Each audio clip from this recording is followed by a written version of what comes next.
Pakistan will be bailed out once again by the International Monetary Fund. Pakistan's economy is sinking. It has no option but to seek a bailout.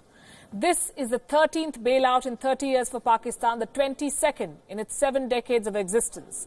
This time, Pakistan will get $6 billion from the IMF. But this money will tie Imran Khan's hands. Not like he's a free bird right now. The army's writ runs. Now he'll have to play ball with the IMF as well. This aid comes with strings attached. The $6 billion aid will be disbursed over a period of 3 years. At any point, if Pakistan does not comply with the terms, the IMF can turn off the tap. So what are these terms, these conditions that Pakistan must follow? First of all, Pakistan will have a market-determined exchange rate, which means that the Pakistani rupee could face further devaluation against the dollar.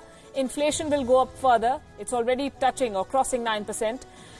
The people of Pakistan will be forced to spend more to buy essential commodities. That is fallout number one. The IMF has read the Riot Act. It will push Pakistan to improve public finances and reduce debt, which means a rejig of the country's tax policies. No special treatment, no exceptions will be made for anyone. At least that's what the IMF would want. And finally, the IMF bailout is bad news for subsidies. More specifically, the subsidies on fuel could take a hit. So clearly, Pakistan will be asked to tighten its belt.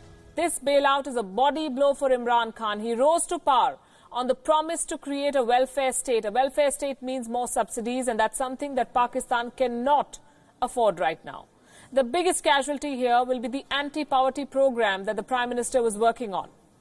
Pakistan already owes nearly $6 billion to the IMF from past bailouts. It will be subjected to further scrutiny, tougher scrutiny from the institution this time. And there is good reason for that. Why should the IMF trust Imran Khan? Before his victory in last year's election, Imran Khan had vocally opposed foreign aid. Sample some of these statements from Imran Khan, the campaigner, before he became Prime Minister. And I'm quoting from what he said. Imran Khan will die, but he will never ask for money. These are his words. Again, he said, we will never take loans like beggars from America or the IMF. That's exactly what he's doing right now. Not from America, because the Americans aren't giving him any.